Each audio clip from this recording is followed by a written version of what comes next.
The Fallschirmjager, German paratroop soldiers of the Luftwaffe, are considered today some of the most skilled fighters of the Second World War.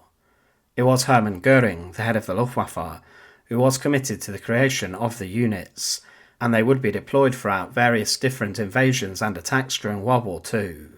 They at first were sent to occupy a number of airfields with the German invasion of Poland, but were deployed in many different lands such as the Netherlands, Greece and even the Soviet Union. Fighting the Red Army, they were sent to the east of Leningrad to fight the Soviets who were trying to lift the siege of the city. In the final days of the Second World War, they were trying their best to defend and dig in against the Western Allies and the advancing Soviet army, but recently there has been a grave found in Poland containing the remains of 18 Fallschirmjager soldiers who became victims of the Red Army in the final days of World War II.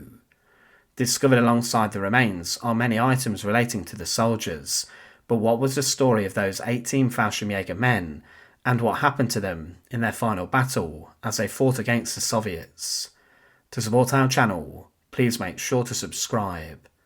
The grave belonging to the 18 German paratrooper soldiers from the Second World War was found in the village of Koslice by locals who were digging in the region.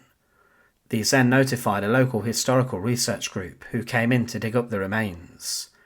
The dead had been laid one beside each other, showing that they had been interred with some degree of planning, and they were not just thrown into a mass pit. In the final days of the Second World War, the Fallschirmjager paratrooper soldiers were involved in digging in against the enemy, and they were known for their fierce fighting. Following the D-Day landings, units were sent to repel the Allied advances, and they did suffer heavy casualties.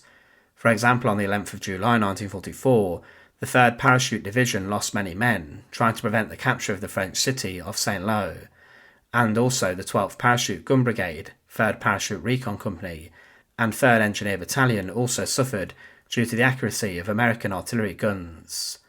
They did manage to hold out for a few weeks, and the paratroopers inflicted around 11,000 casualties upon the Americans. But as the German army were being pushed back, the groups were fighting inside of Germany and also in Poland. Poland, of course, had been taken in September 1939 by the Germans, who rampaged into the country, beginning the Second World War in Europe. With the invasion of Poland, Britain and France then joined the war fighting the Nazis, but Stalin and Hitler had signed an agreement known as the Molotov-Ribbentrop Pact. This pact aimed to secure peace for a period of 10 years between the Soviets and the Nazis, but in this it was also agreed how Poland would be carved up between the two nations. The Soviets and the Nazis both intended to eradicate Polish culture and put the people to the sword, and Germany acquired over 48% of Poland, with the rest being ceded to the Soviets. But as the Second World War had turned against the Germans, the Soviets and Germans were fighting in Poland, and the Soviets were trying to liberate lands which they believed was rightfully theirs. Elite German soldiers were forced to fight the Soviets inside of Poland. In 1945, the Vistula-Oder offensive was launched by the Red Army, and they made a huge advance into German-held Poland, and they managed to capture the cities of Poznan, Krakow and Warsaw. In a few weeks they had advanced 300 miles, pushing the Germans back, and the Soviets had advanced into much of their pre-war Polish lands. They also at this time had come across some Nazi concentration camps, such as Auschwitz, and they managed to discover the sites of many mass murders. It's believed that in the offensive, that huge scores of German soldiers were killed, and the Soviets later claimed that 295,000 German forces were killed and 189,000 were wounded in the Vistula-Oder offensive, as well as around 150,000 being taken prisoner of war. The men who were found inside of the grave, the 18 Fallschirmjager soldiers, were killed fighting the Soviets in 1945 as they tried to repel their advances. Koslice, where they were found for the Germans during the Second World War, was just a small settlement, but a few miles to the north, the Nazis had established a Luftwaffe base, and it's believed that from here, many paratroop soldiers were based, and those men found in the grave most likely had been stationed at the airbase nearby. The base was attacked by the Red Army in January 1945, but the Germans decided to demolish the building and to try and put the airstrip out of military use, but there were small groups of Fallschirmjager soldiers who were ordered to stay behind and to fight or at least try to delay the Soviet advancement.